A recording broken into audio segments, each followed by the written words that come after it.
I've had. I don't know how representative they are of the whole research world. But one of the biggest things that happened was the Paris Agreement in 2015. And of late, there's been a lot of conversation around.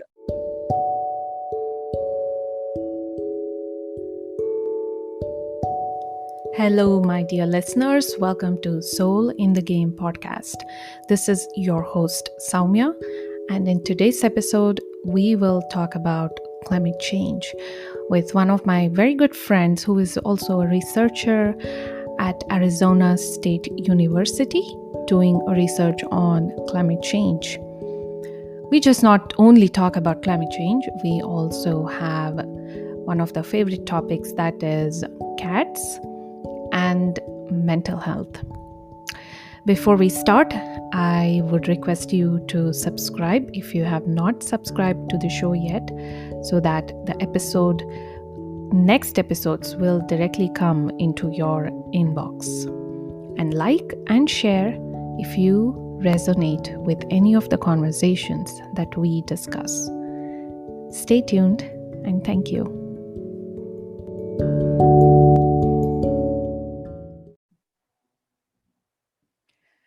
Hey Snigdha, hi, welcome to Soul in the Game podcast. How are you doing?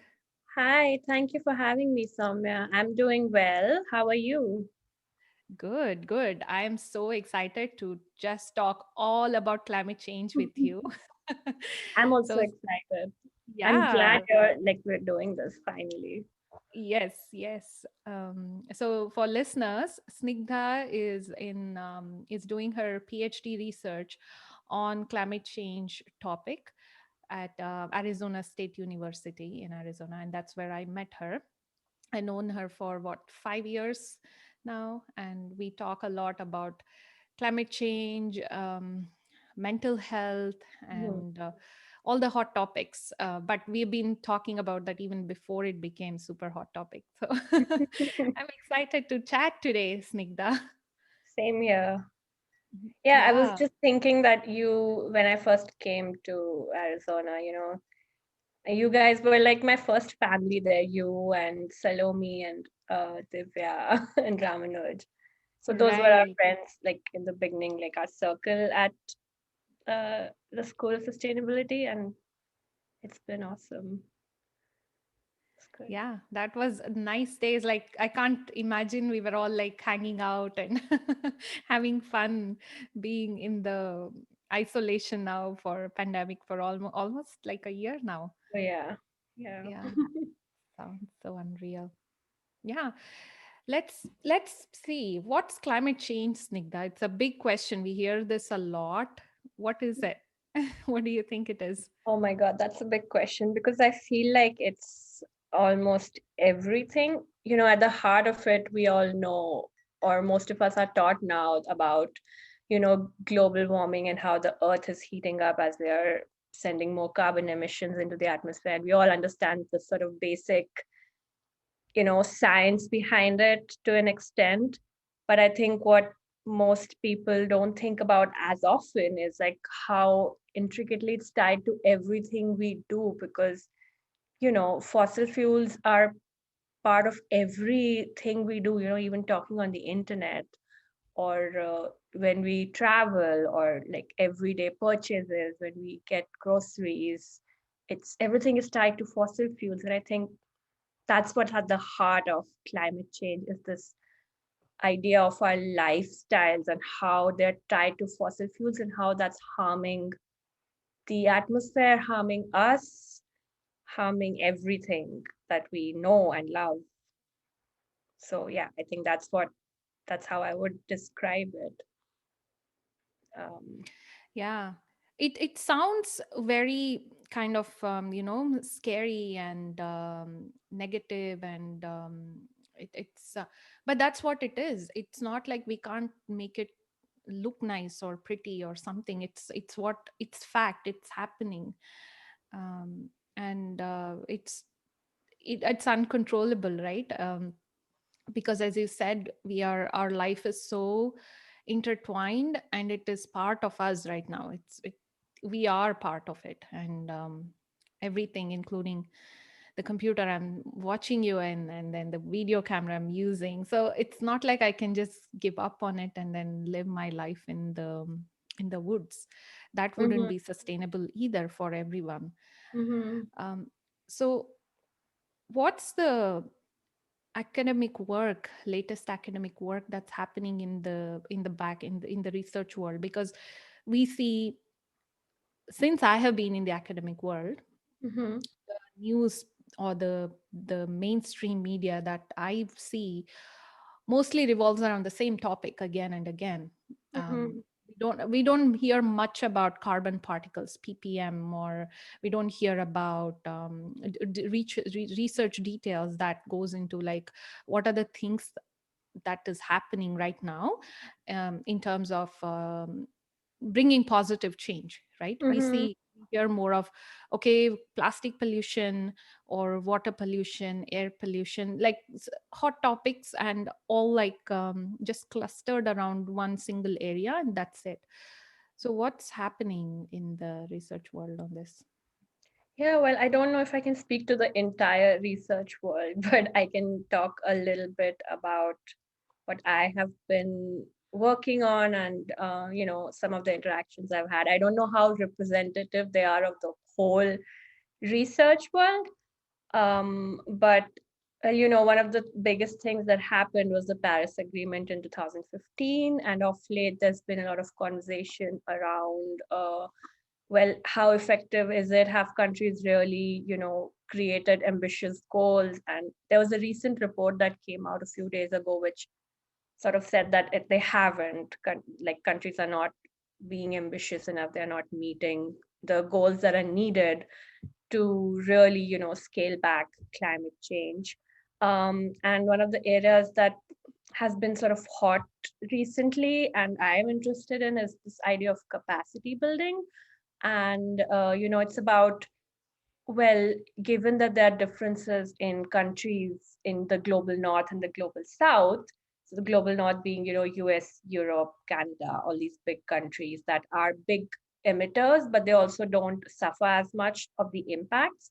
Whereas, middle income and small, low income countries and developing, countries, including India, China, there's debate around where these countries fit if you want to categorize them. But the idea is that they are going to be suffering big impacts. At the same time, they have a lot of development challenges, poverty, all of these different issues that they want to deal with.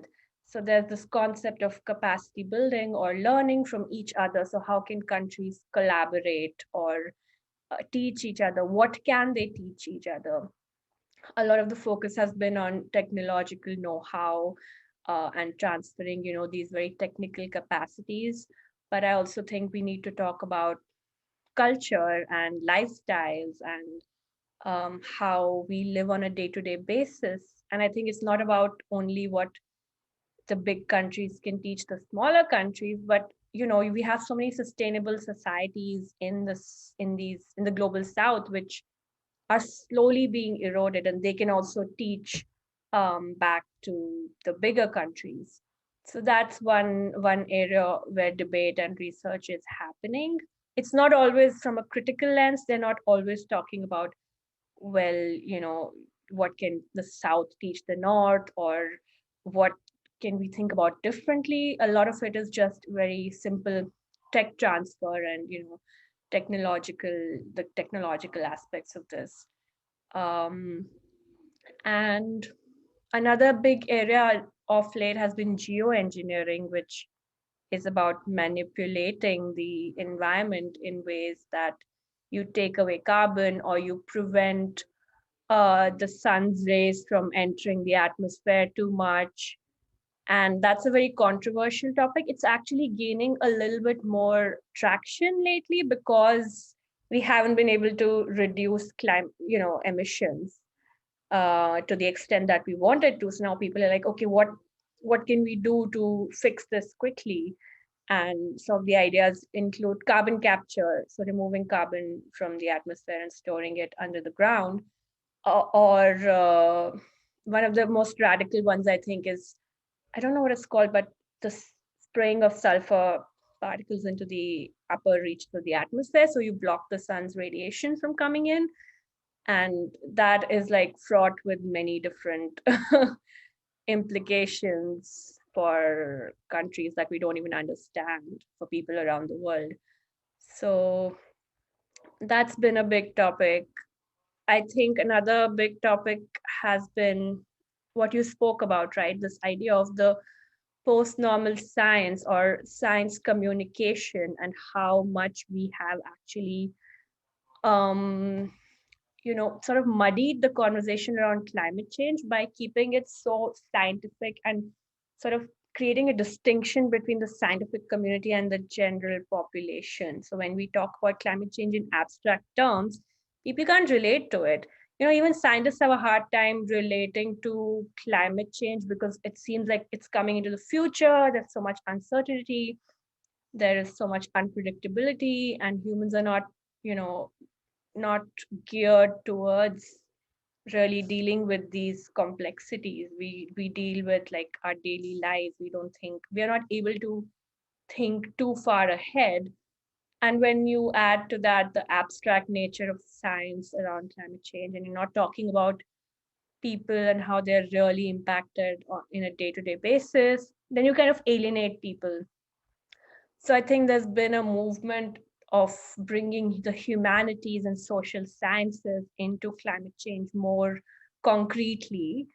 So you can kind of think about power differences, different cultures, and how people, feel climate change on the ground in their lives. Um, I can go on, but one more thing that I think I'll point out is that off late, especially with the whole, in the US with the George Floyd protests last year and everything that went around policing in the US, there's been a greater impact on academia and thinking about what at the School of Sustainability we call JEDI, so justice, equity, diversity, and inclusivity. So in different ways, and I've seen different institutions talking about that more generally, and also in environmental sciences. Well, how do we bring more diversity and more different opinions here, and more representation for people from communities who suffer more, so things like that. Yeah, wow, that's a lot of things. Yeah, I that know. that's I mean, it's good that there, I'm sure there are even much more, but this is a very good high level overview of what are the things that's being worked on right now. And I like that JEDI, justice, equity, diversity, and inclusiveness. And I see that more in corporate world as well, Mm-hmm. a lot. Inclusive and diversity and inclusion is like the one of the key hot words right now, keywords that's being used, used as in because that's the change they want to see Right. in the world, I think. Yeah. And I don't know if you notice this or if you experience this. Mhm. I was going over something on Google, and um, having this conversation with a friend, that we were seeing that only all the tech related YouTube videos, mostly male dominated, like it's all like 90% or 95% is male domination. Or domination may not be the right word, but it's more of the men who is making those, creating those videos, creators. Mhm. And women are like probably 5% of that total creators zone. And now I don't know if it's because it's Women's History Month, but I go to YouTube and I see like bunch of women technology videos, and that's being pushed to me. I was like, oh, I just had this conversation with a friend, and now I'm seeing all these videos that's being done in creators by women, right? So that just to give the example, I know I'm probably going on tangent here, but bringing back that diversity and inclusion, it's what we watch, what we see. Our mindset are like, okay, men are more technology guys, women are not. But then the more we watch these type of videos, and it becomes a norm that okay, when women are in technology and they are creators, and watching that will bring in more of the conditioning of our minds, that acceptance towards we have to be, it's all equal, it's not like just male dominant. Well, I don't know if it's really equal, but I mean, I know that there has been increasing representation of women. I still think it's not equal, but at least we are having the conversations. And I know sometimes it's more about, as you said, with the women's the push this month, um I feel like sometimes people do it because it's fashionable, and I think that's happened to an extent with the whole, like the conversation after George Floyd, where people were like, oh yeah, I mean, these are things we've known for a while, but sometimes it becomes more fashionable to do it or more acceptable. So then people are like, oh yeah, we need to talk about this more. But whatever works. I feel like even if it's people are doing it because it's fashionable, I think it at least is It better is than not happening. talking about it Yeah, at yeah. all. Yeah. Same with sustainability too, right? Like it's a, it's a more greenwashing we call, but Yeah. it happens, and then underneath it's like a whole different story. Um, Yeah, I yeah, think that's a big problem in sustainability, that people, it's fashionable to be like, yeah, we are green and our products are green. So yeah. buy more of our products. But the problem is that we are buying more and more. It's not, yeah, we need to buy more mindfully, and we need to buy more sustainable products, but we also need to be mindful about what we are consuming, like, and how much we are consuming. Um, that's not easy, but it's Yeah, it's outside. I mean, outside that bubble, right? When I come out of that bubble, I'm like bombarded with this real world scenarios. I'm like, do I really belong here? Is what I ask myself. I just want to run back, but then that's not the solution either. I've also felt that outside the bubble, like, when ever since I moved to California and I'm in Silicon Valley now, and all the tech people are here. So when we hang out with our friends and people who are, in the tech industry and not thinking about sustainability on a daily basis, I'm just like, well, but they're not thinking about this at all, or very little. I mean, at least now at least it's on everybody's minds because of media, and it's becoming more popular. But the deep stuff about how we can change ourselves, that's still missing. Do you see that in the mental health space though? Like, we have talked about this before, right?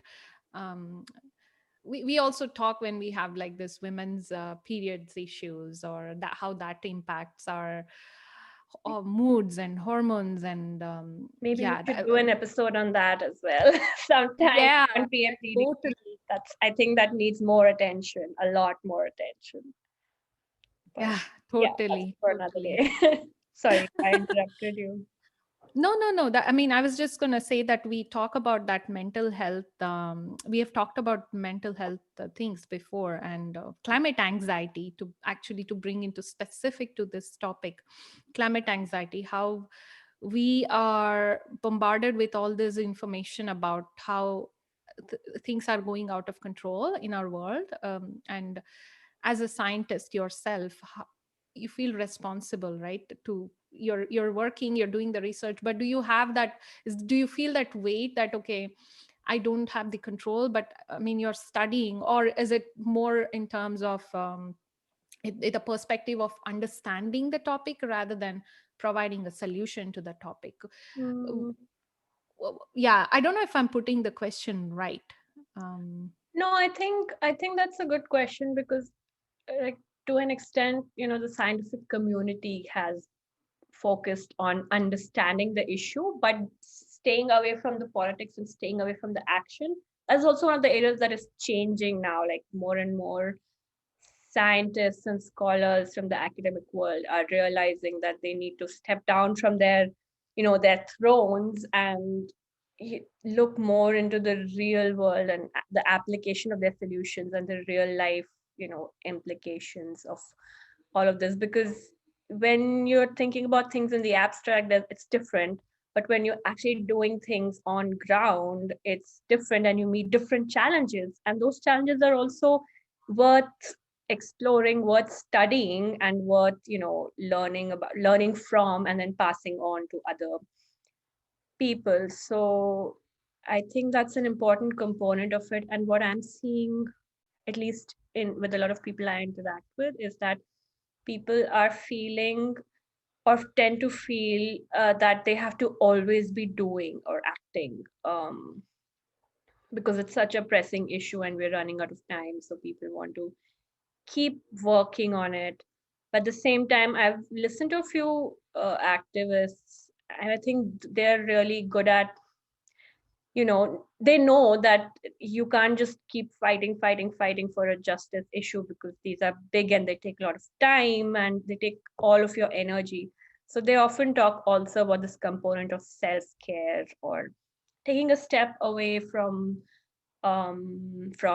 your work once in a while, because if you don't first take care of yourself, you can't really take care of anyone else. And I think we often forget that that we have to also value our own peace of mind.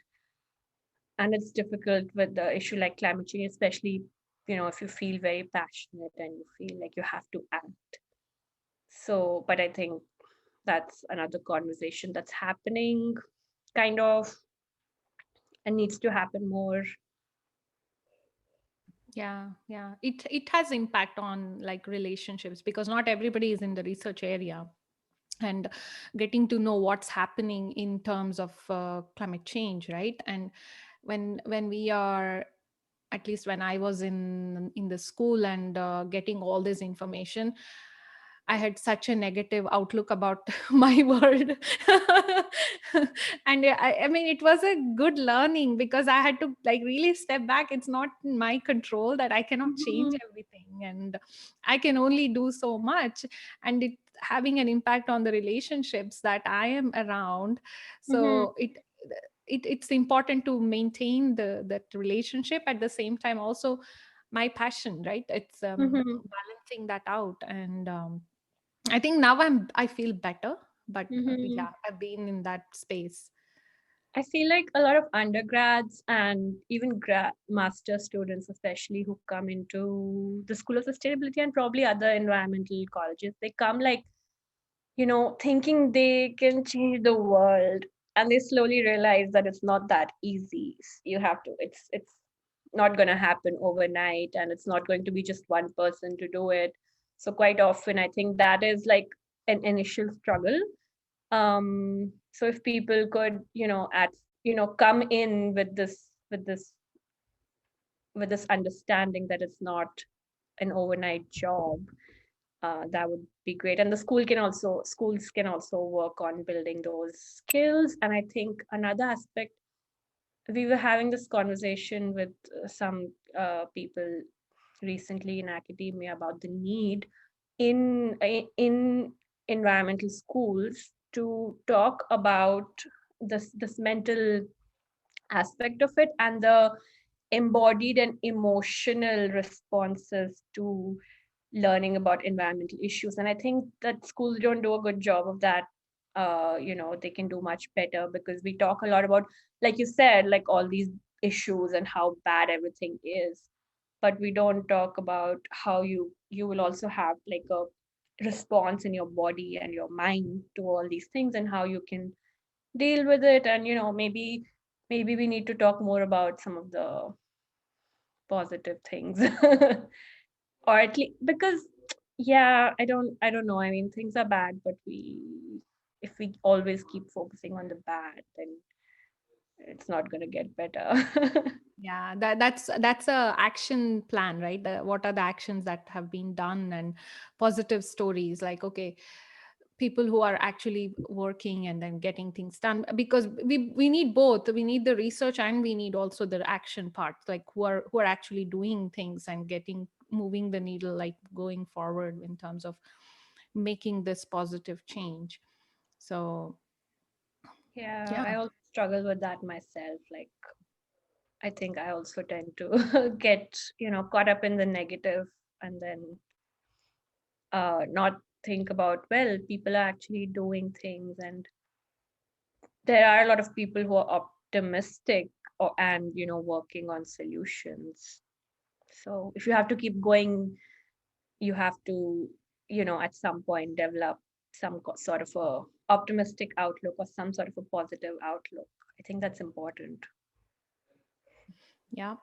But having said all that, we are also speaking from positions of privilege, and I completely recognize that, and I want to acknowledge that not everyone has this ability to say, oh, let's talk about self-care, let's take a step back from the world and think in the abstract. Not everyone has that privilege. People are caught up in their lives. They have work, they have children, and they don't have always have the privilege of being able to step away from the problems of the world. So, those of us who have that privilege, I guess, can in the least acknowledge that, in the very least. Yeah, that is true. Privilege, it's a privilege. We are able to at least think about having the time to think about these things, Hmm. and step back when it's needed. So yeah, that's a great point, Snigdha. Talk about your stepping back. Let's talk. I know you're a writer. Used to write a lot of blogs and songs, and then play some songs as well with your beautiful ukulele. I have heard in Instagram, not lately though, but before. Have you been doing that or taken a break from it? Not too much lately, so since I got married last year and moved in with my husband, I feel like some of my hobbies at the moment have changed a little bit. Like, I'm not writing as much. I do write in my journal. I think I took a step back from the blog because I realized that I was being maybe too personal there, and I thought, okay, some of this can go into a journal that nobody needs to see, and that helps me also be more self-reflective and have the space, because internet negativity and all of that, is increasing more and more. So that's one. And other than that, I haven't been writing too much lately, but I think that my husband and I we try to go outdoors a little bit more lately, do some hikes. We did kayaking last weekend, so that was fun. So things like that. And I'm also reading more of late. I realized that when I have a book to return to at the end of the day, I don't know, it just like makes my life better and makes me feel more enriched, and look forward to life more, like especially on the hard days. Because I love, like, not just, I mean, I like fiction and non-fiction both. So I especially enjoy fiction because it allows you to escape, but it also allows you to empathize and understand different worldviews and perspectives. So I've been reading quite a bit lately. Yeah, those are a What few. are the books? Which ones are you reading now? I recently read a whole series by, what's her name? Elena Ferrante. She's an Italian author. She had a series, like the four books of called the Neapolitan series, and they're centered around the lives of these two women and their friendship, but they kind of follow the journey of these two women throughout their lives. And it's based in the, I think, 1950s, 60s, 70s in Italy. And these two women are from a very poor neighborhood. So it's about their lives. And it's almost semi autobiographical. Like, people don't really know who Elena Ferrante is. She's been anonymous, but it seems like it's based on some real things that she went through in her life. I've also been trying to read a lot of different female authors lately, especially from other countries. So, who did I read? Isabella Allende. She's from Colombia. I'm not sure. It's been a year or so since I read her book, but she is, yeah, she's a good author that I read recently. Um, yeah, those are some of the. Nice. I'll take a look at them. That's awesome. So they are non-fiction, right? Or they're No, these are fiction? all fiction. The nonfiction book I was reading lately is called The Second Sex by Simone de Beauvoir. I'm probably butchering her name. She's a French author, and she was sort of one of the people who started the second wave of feminism. And her book is really interesting. It talks about how it goes through, the biological differences between men and women, and how patriarchal societies have worked over time, and how men have created a myth of women, which often prevents women um, from expressing themselves as individuals. Of course, she's talking in the 1940s. I think she wrote it in 1949 or something like that. So it's been a while, but a lot of it is still, I think, very valid in different ways. Almost 100 years later or Yeah, 80. right. But it's still very valid. Yeah. And how are your cats doing? You have one cat? I have Or two cats. So we have Luna, and then we also recently added Luke. So Luna is 3 now, and Luke is 6 months old right now. Um, so we just wanted a second cat because Luna doesn't enjoy cuddling too much. She's like her own. She likes to be on her own. She's her own person, and we respect that. Sometimes we like go to her for cuddles and she runs away. So then we thought, yeah, it'd be good to have a second cat who's more cuddly. So we were specifically looking for a cuddly cat. And also, we thought it would be good for Luna because she just sits around all day and she was gaining weight. So having Luke around has been really great for all of us because he loves cuddles, and he's also super active, and like he just like runs around after her and makes her run around the house. So she gets some exercise. He's just very, very easily excitable and plays with everything. And hope he's gonna learn some self-control over time, because right now he has none, and he like with his claws he just grab onto things. Like he plays with my hand and my fingers, and I have like scars all over my hand because he oh, plays with. wow. He's still young though, right? Like 6 months is what considered very young in Yeah, a six cat months. life. Like he's moving from toddler to teenage phase. I think like the next few months are actually going to be harder because he's going to be in his teenage phase. And cats do have a teenage phase, so they get really disobedient, and they'll be, rebels. But we're hoping that when he's around 1 year, he'll settle down a little bit more and be more calmer. Yeah. Cats are like what they have like their own character. They're known for their characters, especially female cats, I think, isn't it? Yeah, I mean, I've had these two cats, and then I had my previous roommate had a cat, and I've known a few cats, and they're all like so different, very different personalities. Like Luna is grumpy and she likes her distance, and she just likes to lie around all day. And Luke is very affectionate. He just crawls under the bed, like under the sheets with us at night, and he just sleeps with us.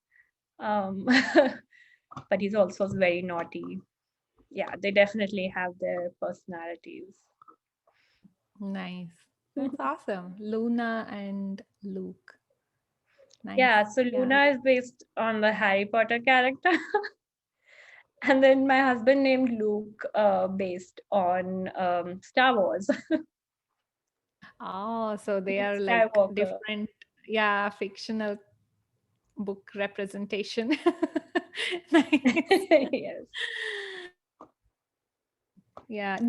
So where did you find him? The Luke, like you said you wanted a cuddly cat and you found a cat. How did you find him?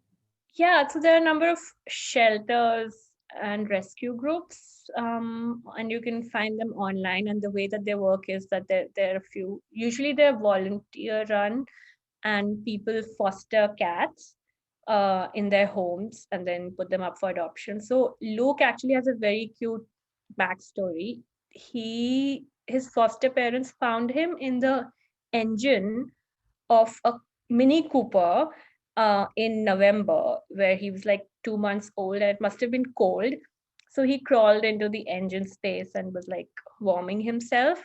Um, and apparently he was covered with fleas and in quite a bad condition. So they took him in and they called him Cooper because they found him in a Mini Cooper. So, and they took care of him. And then they tried to find his family. So a lot of these shelters will try to, if they find a kitten, they try to track his family because there's usually other kittens around. But when I spoke to his foster mom before we got him, she was like, we haven't been able to find his family yet. And there's so many stray cats. Like, the problem of stray cats or cats out in the streets is so common that people here try to do TNR, or trap neuter release. So if the cat is feral and cannot be domesticated, they'll take the cat in, neuter it, and then let it back out so that at least it won't have more babies. And the little kittens, they try to take them in, foster them for a few weeks. And when they're like more independent, then they adopt them out to different houses. So we found him through like one of the rescue shelters online. That's great. I have a friend who does the fostering. So they had one cat, and then I think it got adopted, and then now they are fostering another cat. And they have kids, so they really enjoy playing around with the cat. So that's Yeah, nice. it's amazing people who do it. It must be hard. I know that uh, Cooper's foster mom cried when she gave him over. Her and her husband were both crying. So Yeah, the it's a kids were noble sad. thing to do. Uh-huh. What? It's noble. It's a noble thing to do, I feel. Yeah, to take care, right? And it's probably definitely hard because you can develop that relationship, and yeah, but that's very nice. So thankful to people who are in the space to take care of animals who are in a shelter animals. Yeah, Yeah, and nice. I think that there's still some people out there who want to shop animals from breeders, but we should always adopt because there are lots of animals who need that. True. Yeah, very true. Yeah. Now let's go back to your climate change. Yeah, we went off field, off topic. Yeah, no, I wanted to know a little bit more about your interests, and climate change is a super heavy topic, and uh, peop people who are not used to listening on these subjects, it can kind of make them very heavy feeling. Yeah, that's why we need like writing and art and humanities to process some of these heavy issues. I feel like it really helps. Yeah. So, what is your in climate change, Snigdha? Like, what are the threads? Because climate change is a huge topic, right? It Mhm. like the whole planet. What are some of the interesting threats? As in, plastic pollution is part of climate change, right? For example, or diversity is part of climate change. I mean, you wouldn't think climate change, we only think, okay, carbon in Mhm. atmosphere. That's the only thing that comes into mind as soon as we hear global warming, and then think of the carbon reduction. But Mhm. how is, let's say, how is somebody, child labor, for example, let's take child labor connected to climate change? Can you help us understand? Do you think, is it connected or is it not? I feel like everything is connected because, like I said, our lifestyles are built around emissions. Child labor. Well, we're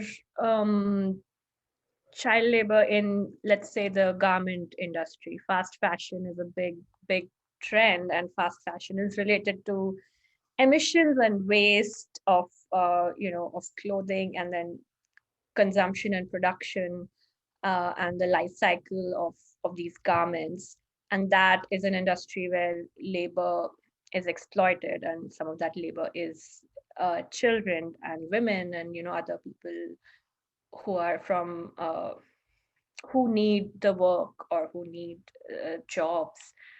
um, so that's where I would say that what we need to think about is a radical change in our culture and lifestyles, because that labor is exploited because there are people who consume fast fashion, and we have a whole industry around keeping these trends going. Spring collection and then summer collection and winter collection, and every season you're supposed to recycle your clothes and maybe send them out and buy new ones. So um that's how I feel like it's hard to make that connection directly in your head, but it's definitely there, because our fast fashion and our lifestyle is not just leading to these environmental issues, but they're also leading to social issues, because you need, when on one hand you have people who are consuming quickly and who are like in these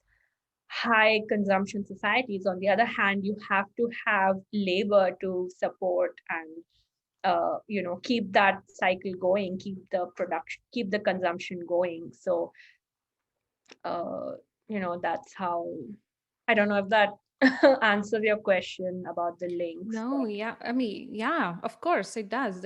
You're helping to make that connection, right? Connecting the dots, because we probably won't think about that. I mean, we don't have time to think about all those, right, Snigdha? We are, yeah, yeah, that's why when we talk about sustainability, it's like often people think of the environmental, but it's environmental, social, economic. Like we have to think of all those spheres, and they're all interconnected.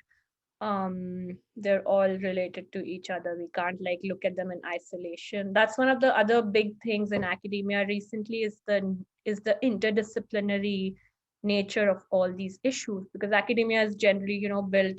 There's a philosophy department here, there's a chemistry department here, there's an engineering department here, like everything is separate and in silos. But more and more we have to talk about, like, they're all connected, so how can we study them, study the connections, and then use those connections to find solutions.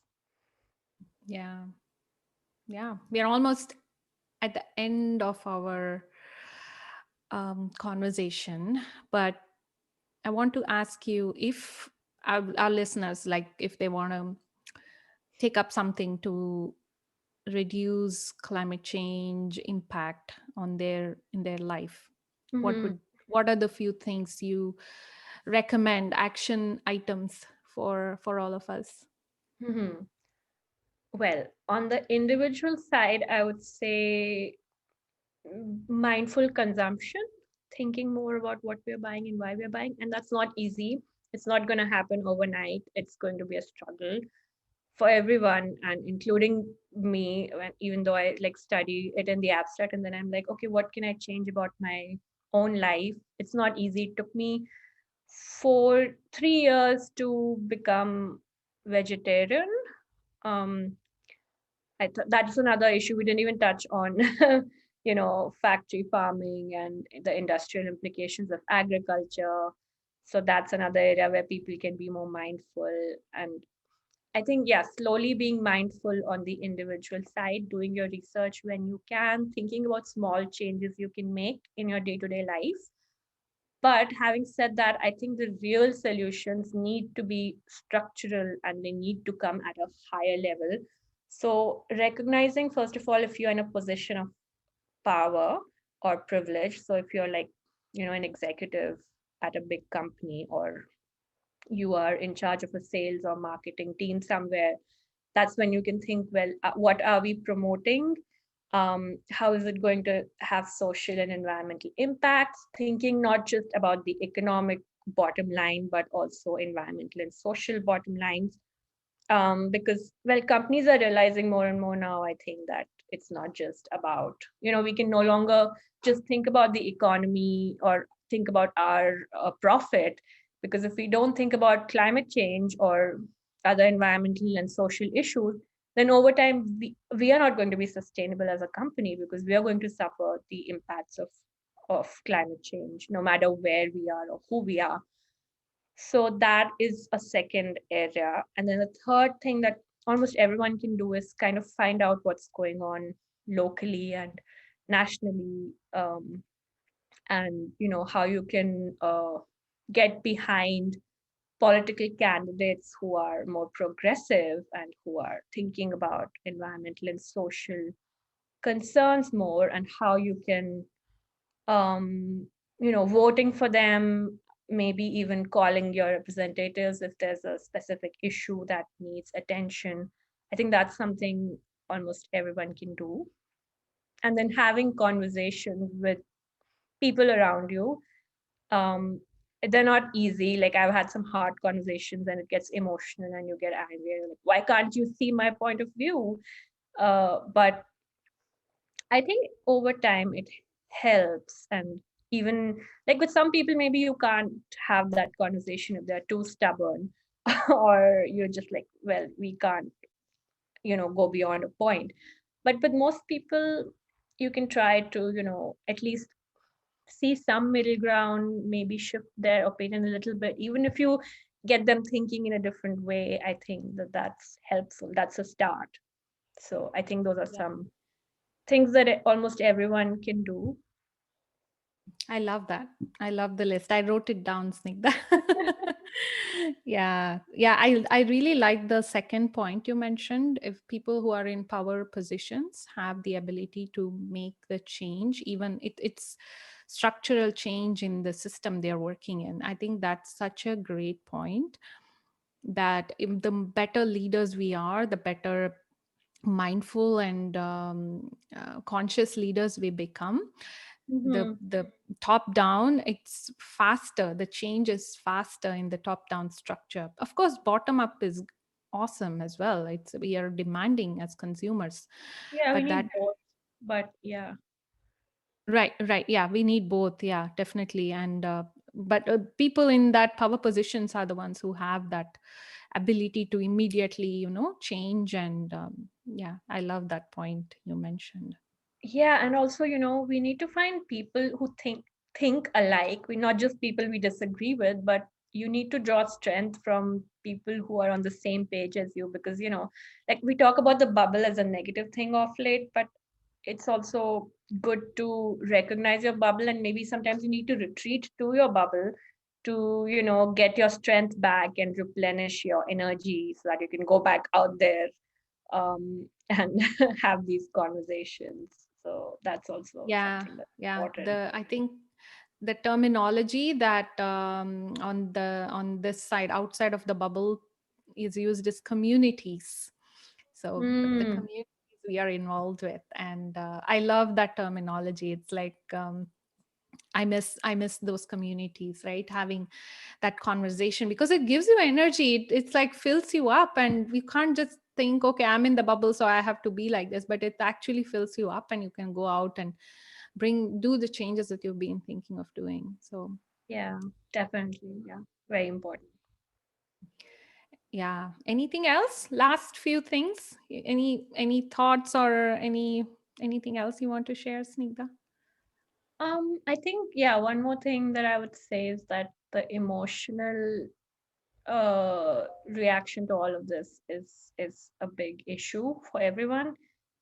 I think what has helped me has been being more reflective and mindful about what I can change, can't change, how to take care of myself. Um, and yeah, I think that that is very important. So maybe we can also all have more conversations about the emotional side of this and the mental health side of this. I think that's also very important. I guess, yeah, that's all. Yeah. Yeah. I love that, and I see the total value and importance of that conversation. So yeah, thank you so much, Snigdha. I really appreciate you taking time. I know you're very busy, you're doing your research, and but I really appreciate taking time to come and share your knowledge with me and the listeners on this podcast. Thank you so much for having me. It was a lot of fun just talking. Yeah. All right. Okay, Bye. bye.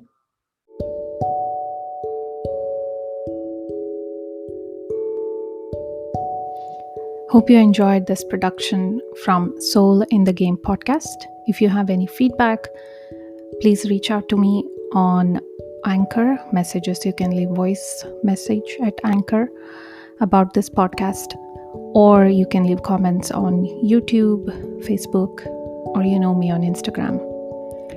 Until then, take care.